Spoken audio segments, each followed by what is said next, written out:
Great to be in OH. I knew that was going to happen. I love that. So guys, I want to talk a little bit about some topics that I think are going to be very relevant to all of you here. You know, Shark Tank has been on the air for a decade. That's a very, very long time for a television show.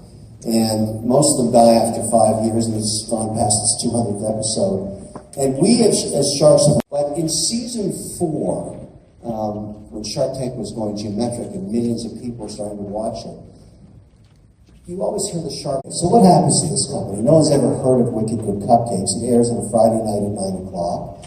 What used to happen in those days, 4, 5, 6 years ago, because cloud service of any kind, if you don't know where you're going to and you don't know where you want to get to, nobody's going to follow you. You have to be very succinct in explaining, hi, I'm from Cohasset, Massachusetts. I take cupcakes, I put them in a mason jar, and I FedEx them to you. I get it. I know exactly what you do. That took 11 seconds. The longer you try to explain a deal for, and you can't communicate the opportunity, the less chance of success you have. More time is bad. So your ability to get up and say, this is a great opportunity, you should follow me into it. In any role of life matters. I don't care if you're a pastor, a general, a politician, a teacher, an entrepreneur. If you can't explain where you want to go, nobody will follow you there. They just won't. This is very important. Number 2, it takes a little longer than 90 seconds. You have to be able to explain why you are the right person to execute on this opportunity. After all, great ideas without executional skills are worthless. They have no value at all. The opportunity is a great idea with somebody that can actually execute it. Where did you come from? Did you work in a competing business? Did you work in a family business that knows this and has been doing it for generations? Have you tried it before and failed and figured out what you did wrong? What is it about you that makes you special in order to take that opportunity and capitalize on it? Because after all, that's what investors want. They want great ideas with the path of least resistance to success. But there's one more, and this one is the killer. If you're successful, take the case of Shark Tank, to get on that carpet, and you have a great idea, and then you convince all of those sharks that you're the right person to execute it, you can feel the room change. It's sizzling like an isotope. You're going to get a lot of offers. Then this happens. If you don't know your numbers, you deserve to burn in hell in perpetuity, and I will personally put you there. Because the language of business is measurable by the numbers.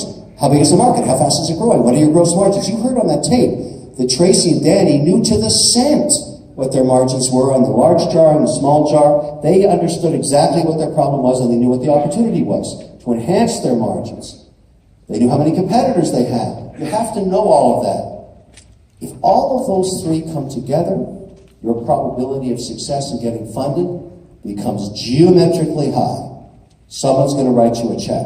So if it's all you remember from this presentation, if you plan on being involved in business in any way, these are going to be relevant to you next week, next month, in 100 years, and 1,000 years. It's never going to change. This is what matters in business and what matters in life if you want to be a leader of any kind. Something else I want to share with you. She said, no, you go figure it out. And I had a tough couple of years, but things worked out, and I've never forgotten that lesson. And the reason I bring it up is everybody in this room is going to have to figure out, transition in your life. Who are you going to give your money to one day? I argue that entitlement is a disease. It's a very bad thing. And you always have to face that, figuring out how you're going to deal with your children or relatives that way. When my mother passed away over a decade ago, I got %. They're very inexpensive, they're very transparent, but the point, the rule really matters. Last year, my biggest winners were Boeing and Apple. I had to keep selling them every quarter to keep them at 5%. But when all of a sudden trade wars loomed and Boeing went down, I didn't get hurt because I already made so much money off it. And Apple has continued to be a great performer, but I've been taking profit from it every single quarter, keeping it at 5%. Just a rule to think about. Number 2, there's 11 sectors in the economy. Real estate just got added to the S&P. You should never let a sector become more than 20%. The people that got killed in the dot-com boom let technology become 80% of their portfolio. When it corrected, they got slaughtered. That never happens if you keep every sector at 20%. You try and have every sector in the portfolio because you never know when the next sector is going to come. And right now, it looks like energy could take a leadership role because technology is rolling over. These things change all the time. And again, you can use exchange-traded funds to do this. You don't have to be a stock picker. That's what I use. I use ETFs. Now, this is my mother's rule. Never own a position that does not have a return. And this has worked for me. Everything I own is either a bond or stock that pays interest or dividends. I look at my portfolio like a chicken on a spit dripping cash.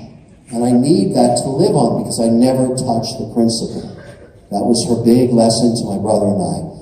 Spend the interest, never touch the principal. That should determine your lifestyle, how much you can make off the core, because you don't know how long you're going to live. I like fixed income. It's boring. Right now, cash makes you about 2%. Bonds make you about 5%, if you're lucky. Short duration bonds, they're very boring, but there's stability. Last week, when the market went down 800 points, my portfolio didn't do that because half of it's sitting in fixed income. Very boring.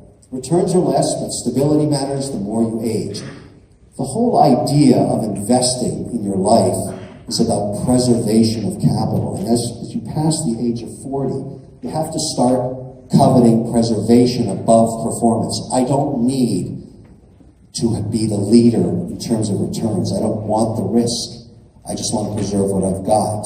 That matters a lot. And finally, something very important. In life, poo-poo happens.